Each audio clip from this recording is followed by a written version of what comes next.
혹시 세계적인 종교의 중심 사건이 역사상 가장 잔혹했던 사형 방법 중 하나라는 점 생각해 보신 적 있으세요? 십자가형 말씀이시죠? 네, 맞아요. 반역자나 노예에게만 쓰이던 그 십자가형 말이요. 오늘 저희가 살펴볼 자료가 바로 그 기독교의 뿌리, 예수와 그의 첫 추종자들의 시대로 우리를 안내합니다. 예수와 사도들의 시대라는 역사서의 일부를 가져오셨죠? 네, 맞아요. 이번 시간을 통해 나사렛 예수라는 한 인물이 어떻게 기존 질서에 도전했는지, 그리고 로마 제국의 변방에서 시작된 그의 가르침이 어떻게 세계 종교의 발판을 마련했는지 그 역사적 맥락을 한번 제대로 파헤쳐 보려고 해요. 네. 오늘의 핵심 질문은 바로 이거죠.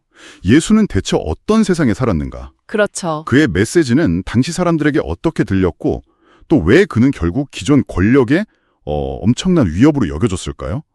오늘 자료가 1세기 팔레스타인의 그 복잡한 정치, 종교 상황부터 시작해서 예수의 활동, 그리고 그의 마지막 순간까지를 쭉 따라가는데요. 아, 정말 흥미롭겠네요. 당시 유대인 사회 내부의 여러 목소리들하고 또 거대한 로마 권력의 역할이 어떻게 얽혀 들어가는지 여기에 집중해서 보시면 아주 재밌을 겁니다. 좋습니다. 그럼 이 모든 사건을 이해하려면 먼저 그 무대부터 살펴봐야 할 것 같아요. 1세기 팔레스타인? 대체 어떤 곳이었길래 이런 폭발적인 인문이 등장할 수 있었을까요? 한마디로 혼돈의 도가니였어요. 혼돈의 도가니요? 네. 로마의 지배 아래 약 200만 명이 살고 있었는데 이 자료의 묘사가 아주 생생해요. 단 하루만 여행해도 원시적인 농기구로 밭을 가는 그런 시골에서 최신 로마식 수로와 극장이 있는 번화한 도시로 갈 수 있을 정도였죠. 와, 격차가 엄청났네요. 네, 종교적으로도 마찬가지였어요. 예루살렘 성전에서는 이스라엘의 하나님께 제사를 지내는데 불과 한 40-50km 떨어진 도시 세바스테에서는 로마의 신 주피터에게 제물을 바치고 있었거든요. 정말 한 공간에 다른 두 세계가 그냥 공존하고 있었던 거네요. 네, 맞아요. 그럼 유대인들의 불만이 엄청났겠어요. 그냥 식민 지배를 받는 걸 넘어서 자기들의 어떤 문화나 정체성 자체가 위협받는다고 느꼈을 것 같은데요. 바로 그 지점입니다. 유대인들에게 로마는 그냥 점령군이 아니라 증오스러운 이교 문화의 상징, 바로 그거였던 거죠. 아, 이미 한 세기 전에 그리스 문화, 그러니까 헬레니즘을 강요당하면서 큰 저항을 겪었던 터라 반감이 어마어마했어요.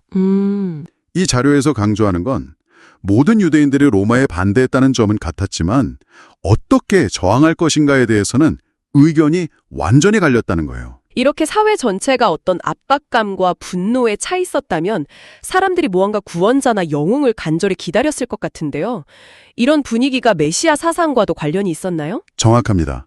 이런 극도의 압박감 속에서 사람들은 자연스럽게 구원자를 기다리게 되죠. 네. 수세기 전부터 선지자들이 예언해온 그 하나님께서 기름 부어 세우실 통치자, 즉 메시아가 나타나서 이 부패한 세상을 끝내고 하나님의 왕국을 세울 거라는 믿음이 민중들 사이에 아주 넓게 퍼져 있었어요. 아, 그게 당시의 시대 정신이었군요. 네. 그리고 이게 예수의 등장을 이해하는 가장 중요한 배경이 됩니다. 그 저항의 방법이 저마다 달랐다고 하셨는데 구체적으로 어떤 그룹들이 있었던 거죠? 이들을 알아야 예수가 왜 특별했는지 알 수 있겠네요. 그렇죠. 첫 번째가 바리새인이군요. 네. 바리새인 이름 뜻 그대로 구별된 자들이에요. 이들의 해법은 뭐였냐면 더 철저하게 율법을 지키자는 거였어요. 아, 율법이요? 네. 이교 문화에 물들지 않기 위해서 유대 전통과 율법의 아주 세세한 규칙까지 지키는 걸 자랑으로 여겼죠. 그 경건함과 애국심 때문에 대중들에게는 큰 존경을 받았고요. 모두가 그렇게 율법을 지키면서 저항하기만 했던 건 아닐 텐데요. 이런 혼란을 오히려 기회로 삼아서 권력을 유지하려던 사람들은 없었나요? 물론 있었죠. 바로 사두개인들입니다. 사두개인. 이들은 예루살렘의 부유한 귀족이나 제사장 계층이었는데 아주 현실적인 사람들이었어요. 로마와 적당히 타협하면서 자신들의 기득권을 유지하는 데 힘썼죠. 유대 최고의회인 산헤드린을 장악하고 있었지만 대중적인 지지는 거의 받지 못했고요. 그럼 당연히 무력으로 싸우자 하는 사람들도 있었겠네요. 그들이 바로 열심당, 질럿스죠. 이들은 과거 마카비 시대처럼 무장봉기를 일으켜서 로마를 몰아내야 한다고 믿었어요. 아, 직접 행동으로. 네. 그래서 갈릴리 언덕 같은 곳에 숨어서 로마군을 습격할 기회를 노리는 게릴라 집단들이 항상 있었다고 해요. 와, 정말 다양하네요. 그럼 완전히 반대로 에이, 다 모르겠다. 그냥 우리끼리 조용히 살자 하는 사람들도 있었을까요? 네, SNF파가 바로 그런 사람들이었어요. 이들은 정치나 전쟁에는 아예 등을 돌리고 광야로 들어갔어요. 광야로요. 네, 거기서 수도원 같은 공동체를 이루고 경전을 연구하면서 조용히 하나님의 나라가 오기만을 기다리는 뭐랄까 은둔자들이었죠. 그러니까 바리새인은 더 경건하게, 사두개인은 현실적으로, 열심당은 싸우자, SNF파는 도망가자. 전부 각자의 해법이 있었는데 예수는 이 중에 어디에도 속하지 않았다는 거네요. 정확합니다. 완전히 새로운 판을 짜려고 했던 걸까요? 바로 그래서 예수가 제자들에게 자기 사역의 목적이 뭔지 계속 설명해야만 했던 거예요. 기존의 네 가지 길과는 전혀 다른 새로운 길을 보여줘야 했으니까요. 그럼 그 새로운 길이라는 게 구체적으로 뭐였을까요? 세례 요한과 비슷하면서도 달랐다고 하던데요. 맞아요.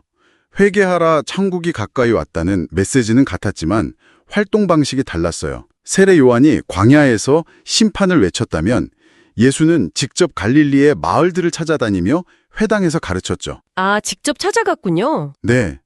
그의 가르침의 핵심 주제는 바로 하나님의 왕국, 즉 하나님의 나라였습니다. 하나님의 나라라는 말이 사실 좀 막연하게 들리기도 해요. 천국가라는 이야기인가 싶기도 하고. 자료에서는 이걸 어떻게 설명하고 있나요? 이 부분이 아주 흥미로워요. 하나님의 나라는 미래의 하나님께서 역사에 극적으로 개입하실 그런 종말론적인 사건을 의미하기도 하지만 동시에 지금 여기서 경험할 수 있는 현실을 뜻하기도 했어요. 아, 지금 여기서요. 네. 여기서 나라는 어떤 지리적 영토가 아니라 한 사람의 삶에 임하는 하나님의 다스림. 그러니까 주권으로 이해하면 쉽습니다. 예수는 자신의 활동을 통해 그 하나님의 통치가 이미 시작되었다고 가르친 거죠. 아, 그럼 병 고치고 했던 기적들이 그냥 사람들을 놀라게 하는 쇼가 아니라 봐라, 하나님의 통치가 이미 이렇게 시작됐다는 일종의 증거, 그러니까 표지, 그러니까 사인이었던 거군요. 네, 바로 그거예요. 내가 하나님의 능력으로 귀신을 쫓아내는 것이면 하나님의 나라가 이미 너희에게 임했다고 직접 말하기도 했으니까요. 다만 자신이 단순한 마술사로 오해받는 걸 경계해서 병이 나은 사람들에게 조용히 하라고 당부하기도 했다고 합니다. 이런 가르침이 당시 종교 지도자들과 크게 부딪혔을 것 같은데 이 자료에 나오는 바리새인과 세리의 기도 비유가 그 충돌을 정말 잘 보여주는 것 같아요. 네, 이 비유가 예수 메시지의 핵심을 그대로 꿰뚫고 있죠. 성전에 기도하러 오라간 두 사람이 있었어요. 한 명은 존경받는 바리새인, 다른 한 명은 민족의 배신자로 취급받던 세리였죠. 네. 바리새인은 이렇게 기도해요. 하나님 감사합니다. 저는 저 세리와는 다릅니다. 일주일에 2번 금식하고 11조도 꼬박꼬박 냅니다. 자기 의로움에 대한 자부심과 타인에 대한 경멸이 섞여 있죠. 반면 세리의 기도는 완전히 달랐고요. 그렇죠. 세리는 멀찍이 서서 감히 하늘을 쳐다보지도 못하고 가슴을 치면서 이렇게 말해요. 오 하나님, 이 주인에게 자비를 베풀어 주십시오. 아, 자신의 행위를 내세우는 대신 오직 하나님의 자비에만 매달린 거예요. 그리고 예수의 결론은 정말 충격적입니다. 하나님께 의롭다고 인정받고 집으로 돌아간 사람은 바리새인이 아니라 바로 이 세리였다. 세리가 더 의롭다고요? 이건 당시 사람들한테는 엄청난 충격이었겠어요. 그렇죠. 율법을 완벽하게 지키는 사람보다 그냥 저 죄인입니다. 용서해 주세요 하는 사람의 손을 들어준 거니까요. 이건 기존 질서를 완전히 뒤엎는 선언 아닌가요? 정확합니다.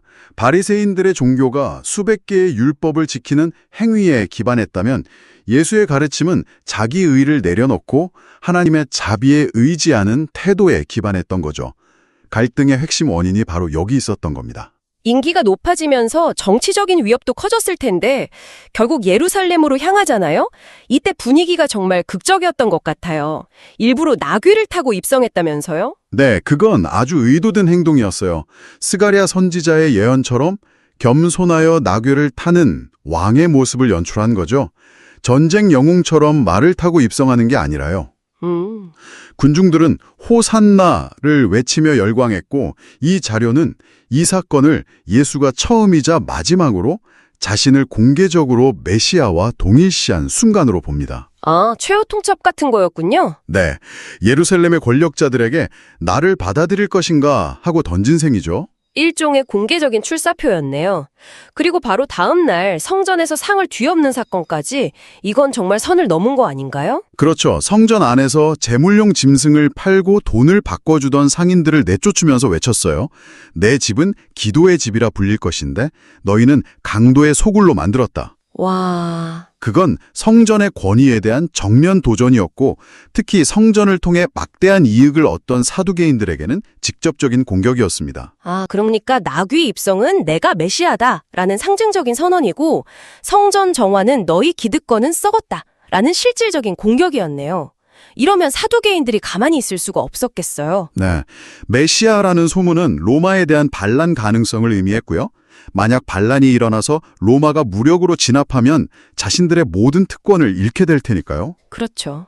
여기 안식일법을 어기는 등 예수의 행동이 유대교의 권위를 무너뜨린다고 본 바리새인들까지 가세한 거죠. 아, 그래서 둘이 손을 잡았군요. 네, 결국 평소에는 앙숙이던 사두개인과 바리새인이 예수 제거라는 공동의 목표를 위해 동맹을 맺게 된 겁니다. 그리고 그 계획을 제자 중 한 명인 가롯 유다의 배신으로 실행되고요.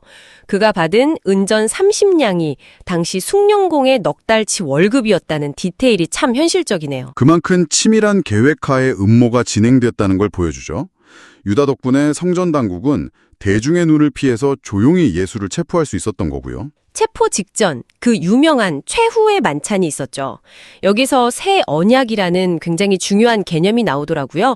이게 정확히 무슨 의미인가요? 예수는 빵을 떼며 이것은 너희를 위한 내 몸이다 라고 하고 포도주 잔을 들고는 이 잔은 내 피로 세우는 새 언약이다 라고 말해요. 네. 여기서 새 언약은 구약의 예레미야 선지자가 예언했던 그 돌판이 아닌 사람의 마음에 새기는 새로운 언약을 떠올리게 합니다. 아, 자신의 죽음, 즉 피 흘림을 통해 죄를 용서받는 새로운 시대가 열린다는 선포였던 거죠. 그 선포 후에 겟세마네 동산에서 기도하다 체포되고 재판은 아주 속전속결로 진행되네요. 네, 산헤드린은 한밤중에 불법적으로 재판을 열어서 신성모독 혐의로 사형을 선고해요. 하지만 자기들에게는 사형 집행권이 없었잖아요. 그렇죠. 그래서 평소에 멸시하던 로마 총독 본디우 빌라도에게 예수를 넘깁니다. 빌라도는 왜 사형을 선고한 거죠? 이 자료를 보면 그도 이게 종교적인 다툼인 걸 알았던 것 같은데요. 유대 지도자들이 아주 영리하게 제목을 바꿨기 때문이에요. 빌라도에게는 신성모독 같은 종교 문제가 아니라 자신을 유대인의 왕이라 칭하며 로마에 반역하려는 자라고 고발한 거죠. 아, 정치범으로 몰아섰군요. 네, 빌라도는 예수에게서 별다른 위협을 느끼지 못했지만 만약 예수를 풀어줬다가 정말 폭동이라도 일어나면 로마 황제에게 찍힐 수 있으니 결국 군중의 요구를 들어주고 맙니다. 잠깐만요. 그럼 십자가 위에 붙었던 INRI, 즉 나사렛 예수 유대인의 왕이라는 명패를 로마 총독이 직접 붙였다는 건가요? 네, 맞습니다. 이건 그냥 죄목을 쓴 게 아니라 뭔가 다른 의도가 있었던 것 같은데요. 이건 마치 너희가 고발한 왕이 이거냐 하고 조롱하는 것처럼 들리는데요. 아주 예리한 지적이십니다. 자료에서도 빌라도가 유대 지도자들을 약 올리기 위한 의도였을 거라고 봐요. 아, 역시. 그들의 고발 내용을 그대로 명패에 적어서 너희 왕꼴이 이렇다 하고 조롱한 셈이죠. 하지만 참 아이러니하게도 그 조롱의 상징이 훗날 추종자들에게는 가장 중요한 신앙 고백이 되고요. 처형 과정은 듣기만 해도 끔찍하네요. 자기가 매달릴 십자가의 가로대를 직접 지고 갔다고 하죠. 십자가형을 극도의 고통을 최대한 오래 주도록 고안된 형벌이었어요. 손목과 발목에 못이 박힌 채 매달리면 자기 몸무게 때문에 가슴이 짓눌려서 서서히 질식해서 죽게 됩니다. 아, 수시간 동안 뜨거운 햇볕 아래 고통과 갈증에 시달리다가 다 이루었다는 말을 남기고 숨을 거두죠. 그의 시신은 아리마대 요셉이라는 사람에 의해 바위를 판 무덤에 안치되고 큰 돌로 입구가 막히고요. 결국 로마 제국의 변방에서 하나님의 나라를 외쳤던 한 인물이 기존의 정치, 종교 권력과 충돌해서 가장 비참한 방식으로 생을 마감한 거네요. 네, 절망에 빠진 추종자들이 그 죽음을 지켜보는 것으로 이야기는 끝나는 것처럼 보여요. 그런데 이 자료는 아주 의미심장한 문장으로 끝을 맺습니다. 어떤 문장이죠? 이것이 곧 신기하고도 계시적인 기독교 역사의 시작이었다. 바로 그 지점이 정말 흥미로워요. 지도자는 처형당하고 추종자들은 다 흩어졌어요. 모든 게 끝난 것처럼 보이는 그 무덤 앞에서 어떻게 이 운동이 사라지기는커녕 로마 제국을 뒤흔드는 거대한 흐름으로 바뀔 수 있었을까요? 그 다음엔 대체 무슨 일이 있었던 걸까요?